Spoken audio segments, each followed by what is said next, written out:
Hello everyone and welcome to our channel EduJoy. Now you might be thinking what this channel is about.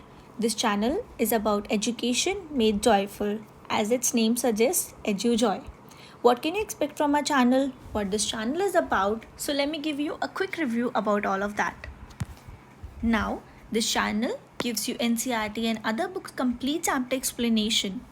Okay, I'll be taking each chapter of NCERT from class 8th from the class 8th to 12th. If you have any doubt, if you want any chapter first, you guys can comment down whatever chapter you want, from which book or from which class you want. I'll make a quick video of it for you. Also, what subjects I'll be taking? I'll be taking English, SST, Science, Maths, Hindi, and not to forget with Sanskrit. Now I am taking Sanskrit because I think students find it a bit difficult to convert your Sanskrit chapters into Hindi. So I'll do it for you guys. Now what else I'll be having? Important notes and questions so that you can have a question bank and important notes for that last minute revision. Also, we'll be doing book exercises and extra questions for better understanding of each chapter. So let's quickly jump into today's video and see what to study today. Today we are going to study class 8th science chapter number 13, that is light, from NCERT. This is the first video, so let's not make it more difficult for you guys. Let's make it a quick easy video. Today in this video we are going to discuss laws of reflection. Now wait. You think I'm only going to teach in English? No guys, हम लोग हिंदी में भी cover करने वाले हैं ताकि हम लोग के लिए ईजी हो जाए चीज़ों को अंडरस्टैंड करना. Right? So let's start up with the chapter. Let's go. What is light? क्या लाइट वो है कि हमने स्विच ऑन किया, ट्यूबलाइट से लाइट जल गई? हाँ, उसे भी तो लाइट बोलते हैं. क्या लाइट वो है जो हम स्टार्स में देख रहे हैं? ऑफ कोर्स है यार.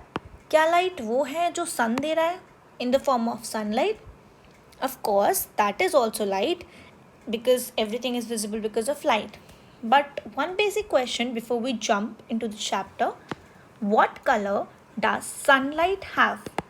Please comment down. I'm giving you 2 seconds and let's just see who comments down that first. 1, 2. Now let's see who has commented right. Okay, let's start up with the chapter now. What makes things visible? Light. Of course, if there's no light, can you guys see anything? Just imagine, अगर हर time रात होती रहे, कैसा लगेगा? नहीं लगेगा ना. अच्छा, you need sun for that sunlight, right? अगर हम लोग के घर में इलेक्ट्रिसिटी कट हो जाए तो क्या होगा? Obviously, you will need light to see things, otherwise you will bump into things, right? So light is very necessary. But अगर हम लाइट की बात करें तो हमारे माइंड में बहुत सारी चीज़ें आती है. इंसिडेंट रे, रिफ्लेक्टेड रे, angle of incident, angle of reflection. क्या है ये सब?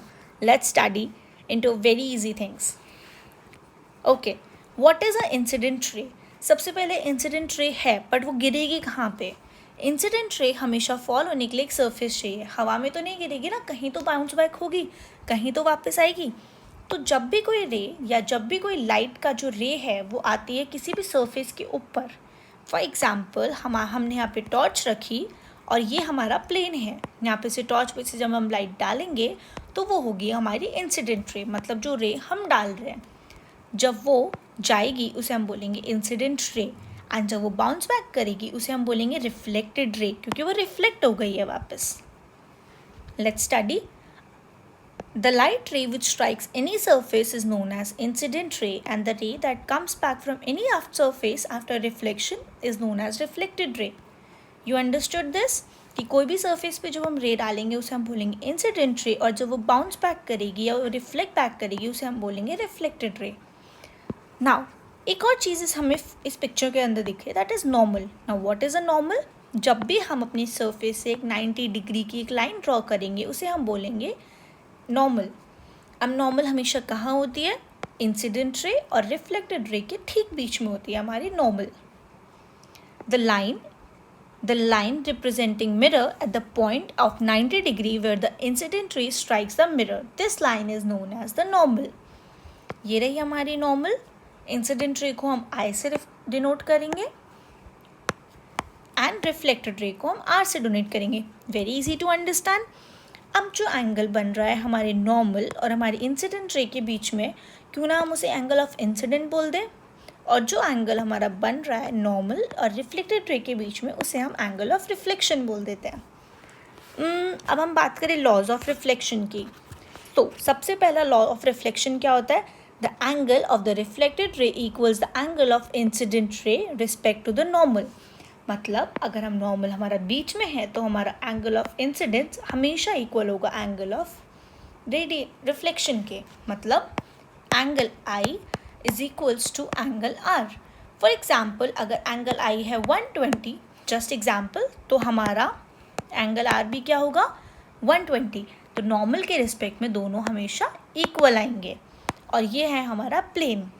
अगर हम बात करें सेकेंड लॉ ऑफ रिफ्लेक्शन की, the incident ray, reflected ray and the normal all lie in the same plane. Same plane मतलब एक ही प्लेन में लाई करेंगी, अलग अलग प्लेन में लाई नहीं करेंगी.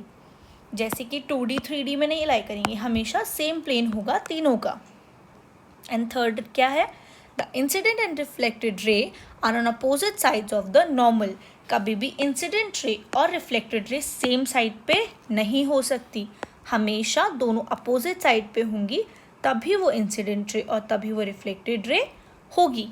जैसे कि ये अगर हमने बहुत सारी ड्रॉ की और ये बीच में नॉर्मल, तो ये सारी क्या होंगी? Reflected ray. हम इनमें से किसी को एक को रिफ्लेक्टेड रे नहीं बोलेंगे, ये सारी हमारी इंसिडेंट रे है और इनसे निकल के बाउंस बैक करने वाली रेज ही रिफ्लेक्टेड रे है. So these are the 3 laws of reflection that you need to remember. This is very easy guys. And when you move forward in this chapter, so इस वाले page के ऊपर हमें यही बताया गया है कि एंगल ऑफ इंसिडेंट क्या है, एंगल ऑफ रिफ्लेक्शन क्या होता है, what is I, what is R. Angle of incidence हमेशा, ये फर्स्ट हमारा लॉ जो हमने अभी पढ़ा, angle of incidence is always equal to the angle of reflection. This is one of the laws of reflection. ये हमने पढ़ लिया. यहाँ पे सेम प्लेन में होती है, ये भी हम लोगों ने पढ़ लिया.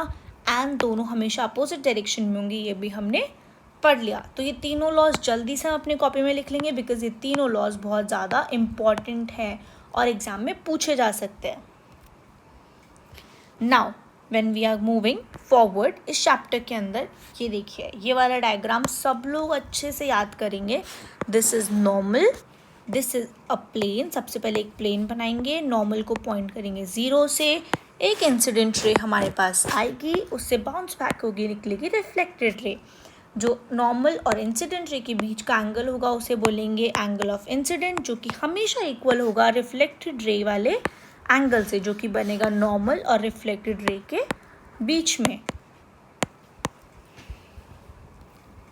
ओके, सो ये हमें याद हो गए तीनों लॉज, बहुत इजी थे. ये वीडियो हम बहुत शॉर्ट बनाने वाले हैं गाइस, एंड नेक्स्ट वीडियो के अंदर हम इस चैप्टर को पूरा कंप्लीट करेंगे. ये सिर्फ एक बेसिक आपको एक्सप्लेनेशन था about what is incident ray, what is normal, what is reflected ray and what are the angles. If you want any other video, you guys can please comment down. Before you guys go, please do like, comment, share and subscribe to this channel for more educational videos, for more videos. And अगर आप लोगों को लगता है कि आप लोगों को कोई चैप्टर है जो पहले चाहिए, प्लीज़ नीचे comment down कर देना. But what you need to comment, book का नाम कमेंट कर देना गाइस, चैप्टर का नंबर कमेंट कर देना, बिकॉज मुझे पता चले. चैप्टर का नाम कमेंट कर देना. And of course not to forget class कौन सी है वो भी कमेंट कर दीजिएगा. Please please please do hit the bell icon so that you know whenever I'm uploading a video. And see you into the next video. Till then, have a very joyful learning guys. Bye bye.